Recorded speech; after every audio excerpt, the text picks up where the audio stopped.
Hello, everyone, and welcome to Developing Palates. I am Aaron Loomis, and with me, as always, is Jiunn Liu. How you doing, Jiunn? Good. Big cigar smoking day today. Yeah, man. Now I'm drinking the same shit you're drinking is the Waller 107. That's right. It's a nice, smooth, high-proof drink, so those don't No. always go together. But this one's really nice and fairly price conscious. If you can still find it at what it was originally priced at, No. I think it's starting to get bumped up in price now that people are starting to jump on it. So So I could find this at specialty grocery stores around us uh, for like 25, $6 a bottle. yeah. And online, people are trying to gouge for like $60 a bottle. Yeah, I mean, I went into one of our local, beer and liquor specialty stores, and I was in there just kind of browsing the beers, and the guy came in, was asking if they had it. He's like, "No, we're all, sold out. It comes, goes out as soon as we got it." So it's they're starting to bump up in regards to people tracking it down. So Yeah. And those well, damn flippers online. yeah, yeah. So today we are talking about the Cornelius and Anthony Venganza Judge. And this is a Robusto 5-inch by 52 ring gauge. This comes out of the Zona factory in Nicaragua. Wrapper is from Ecuador. Binder and filter both listed as Nicaraguan. And blended by master blender Hector Alfonso. Price point on this cigar is $9. And this was released at the IPCPR trade show this year, so July 2016. With that said, let's get into our pre-light experience. So, Jiunn, what was your pre-light experience with this cigar? So first looking at the secondary Venganza band, Venganza? Right. Venganza? Okay. I've only been speaking English for like 15 years, so so I thought that red band is a little reminiscent of the Cuban regional red that I sometimes but somewhat reminded me of that. It's a little off color than that, but it looked good. But the actual cigar, I thought it had like a really pretty silky smooth wrapper, good oil content. It had like a slight red hue to it, which I love. That Colorado red kind of a thing going on. The veins well pressed, seems very tight. Kind of feeling the cigar with my fingertips to gauge roll and bunching. It was fantastic. It had a firm and even give to it. Head finish off with a welt-adhered triple cap. So the wrapper I got pungent barnyard and cedar. Nosing the foot, I mainly got some white pepper, hay, and cedar. And doing the cold draw gives me that same white pepper, but more amplified white pepper as compared to nosing the foot cedar. Yeah, I got medium brown colored wrapper. There were a few veins present. The seams are visible due to like some color variations on the wrapper, but the seams were smooth. 3 caps that were applied very nicely. 2 bands. Primary band is the largest and has the company logo in gold, white, black, and gray. Secondary band is red with gold lettering and accents, which has the Venganza name on it. Aroma from the wrapper was a faint leather and hay, and the foot aroma was a sweet hay. Pre-light draw brought that same sweetness that I was getting from the foot aroma, but more fruity, kind of like cherry. So with that said, let's get into the flavor profile. So first third through final third, what was your experience like? So from based on our first draw, I got dominantly hay and creamy bread. So kind of like the second tier of flavors that's surrounding those notes. I got a slight barnyard, toasted wood, roasted nuts, and I got this really unique, like a bitter and herbal spice that I couldn't quite pinpoint. And I got that note throughout the entire cigar. It was a tasty note, and it always got me guessing what the hell I was tasting. Right. So about an inch in, the creamy bread, that's unique spice, and the toasted wood and the wood bitterness, it really created a really nice balanced symphony of flavors. Through the retrohale, white pepper wood bitterness, cedar, and a little bit of a creamy bread. The finish, I got some saltiness on the lips, some lingering creamy bread, and some tongue-sticking, tapered, oily black pepper spice. So anytime I get like an oily, rich pepper, I dig that. There's a depth of body to it, I feel like. So in terms of strength and body, solid medium within the first third. So moving on to the second third, it's pretty similar to the first third for the most part. Still getting that creamy bread. It kind of transitions to, it kind of compounds that by a creamy sweetness. So you get like a very buttery, sweet bread, which is always tasty.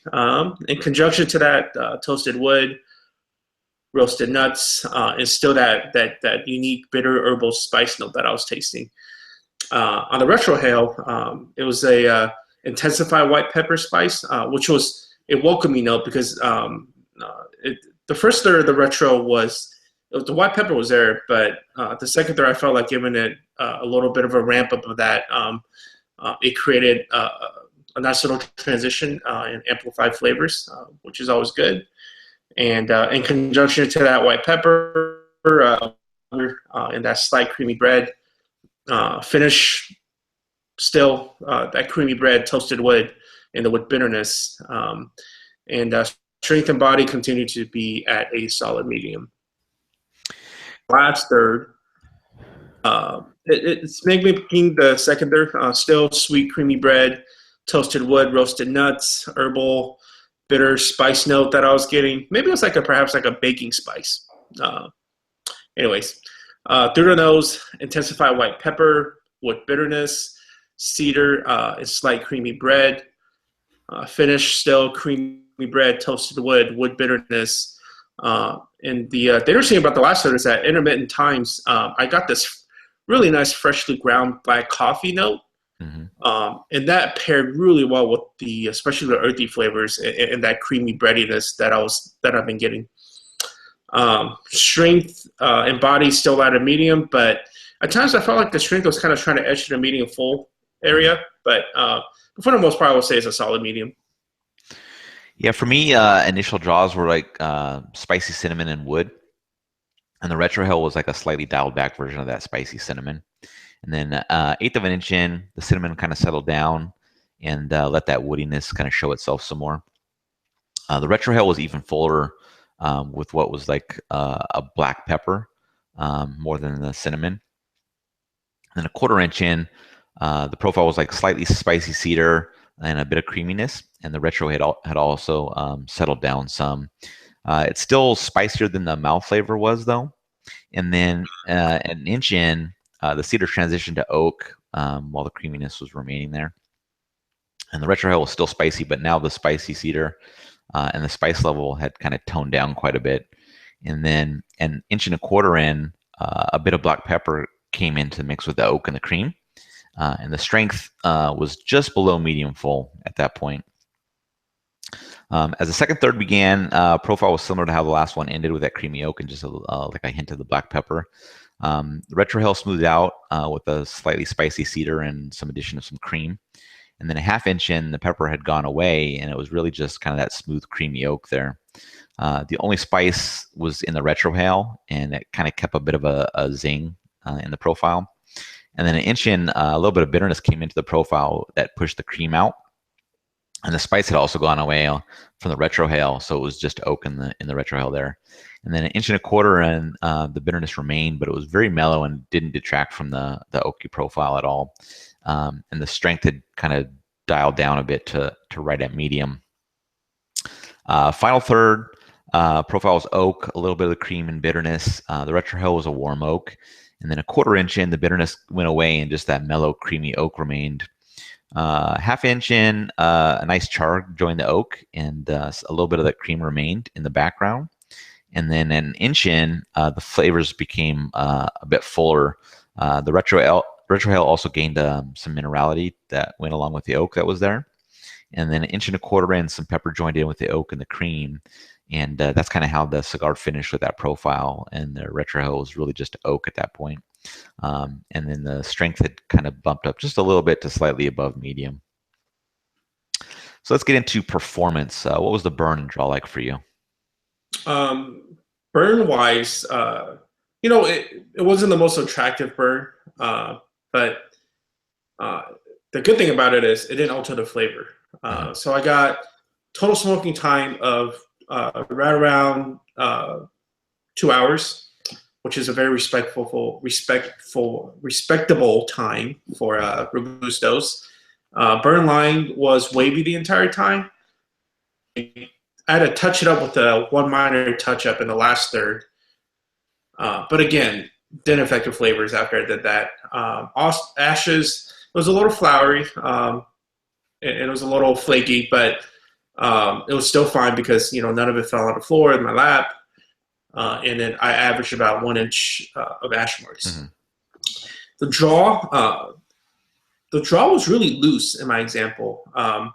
It was almost like breathing air. And I was afraid of, because it was such a loose draw that I would heat up the cigar. Mm-hmm. But fortunately, of course, paying attention to the draws, being that it's so loose, I took very careful draws and the cigar never heated up for me, mm-hmm. which is good. And it stayed, pretty cool until the last like 2 inches or so of the cigar, which, typically, the cigar does heat up within the last, inch or so of cigars, most that I smoke. But overall, construction-wise, just smoking one sample of this because that's all we had. It was average to good. Right. Yeah, the burn for me was a little bit wavy throughout, but it always stayed in line. It was never an issue for me. And I only ashed once. Right at the midway point of the cigar, I tapped off the ash, and then that was it. The ash stayed on until the nub, and I set it down. So, really good burn there. It's always nice to just kind of be able to have this nice long ash that's really solid on there, and not really having to worry about it. So that was good. The draw for me was perfect, just how I like it. A little bit of resistance to know that you're drawing on the cigar. So I mean, not much else to say about that. I mean, it was exactly what I wanted from the draw. So I really had to pay no attention to it. So I didn't have that kind of loose draw that you experienced with it. So overall experience, what were your thoughts on it? It was absolutely delicious cigar. I smoked and just smoked it for, personal pleasure, without putting a review up. I smoked a Daddy Mac. I smoked the original Cornelius Anthony. And this is by far my favorite one. I've heard from others that this is a stronger offering in terms of strength, right? But I didn't get that. I thought it was for the most part a medium strength cigar for me. I feel like this is one of those cigars that kind of hits the gamut of the flavor wheels, the flavor wheel that I search for. A cigar that has spice, it's got earthy, and working well together in unison and building on each of those characters as you smoke through it is a winner. I think that Cornelius and Anthony being, young company, partnering up with Hector, made another fantastic blend. So. Mm-hmm. Yeah, this was a really nice cigar for me. Flavor is really good through the midway point of the cigar, and right at the time that ash fell. After that, the flavor profile became a little bit linear with primarily the oak through the remainder of the cigar, but it was still good. So it was, going through well, and then it became a bit fuller in that final third. So you kind of get an amped up rendition of the flavors. Performance was fantastic, so that's always a nice addition to a cigar. So that always helps out to not have to kind of babysit it. Strength level was a little bit up there for me. So, kind of keep that in mind when you're going after this cigar. So like you said, people have kind of stated that this was the fuller cigar in the line. So I think for me, I did experience that. I haven't smoked the previous lines yet, so I can't really judge how they all shake out, but it does kind of fit in that higher strength profile. But for smokers that like a little strength, I think this is definitely a cigar to seek out. Coming out of La Zona, they're coming out with a ton of good cigars, whether they're producing them for themselves or producing them for other people. They really have a good track record right now for putting out really well-made cigars. So I think it's definitely a cigar that people should check out. So getting into scores, you gave this a 7.80. I gave it a 7.53. How do you think your score matched up with your experience? It matches up well. I mean, what's most important of this is the flavor experience of the first, second, and last third. I rated it very good, which is very good score. But unfortunately, within my construction of the cigar, it didn't perform that well. Such a good constructed cigar, you take the best of the samples and you take that for what it's worth. So I perhaps give mine a little bit of a discount in that sense. So going back to the whole street thing, having smoked the Daddy Mac, and then the original Cornelius Anthony, yes, this one is definitely the strongest out of all of them. Mm-hmm. But it is by no means a strong cigar. It is a stronger cigar as compared to the other lines. Right. So there's that, little caveat to that. So I'll happily go buy more of these to smoke. And how much are these again, you said? $9. Okay. Yeah. So good price, fair price for the experience that you get, in my opinion. And yeah, it's good. I stand by that. It's the core. Yeah, my score matches up well with my experience as well. Really good flavors. Kind of dropped off a little bit the second half of the cigar, but it wasn't a bad cigar at that point. So still flavors are still good. And then when it ramped up in the fullness of the flavors, that always helps as well. So like I said, I mean, definitely something that people should seek out. Give it a try, see if they want to buy a little deeper in the line. But yeah, I just say go buy it, try it out, see what you think. But it was definitely a very good one, and I can definitely see myself smoking more of these. Any final thoughts from you on this cigar? Nope. Okay. So thanks for watching this. If you're just catching this on YouTube, be sure to subscribe to us, but also go to the website, developingpalates.com, to see the full written review. And then follow us on all the social media channels, Facebook, Instagram, Twitter, Google+. We're on all of them. And if you subscribe to us on YouTube, you'll get notified every time we post the videos as well. So if you're just checking those out, you'll be able to get notifications on those. Thank you for watching, and we will catch you all on the next review recap.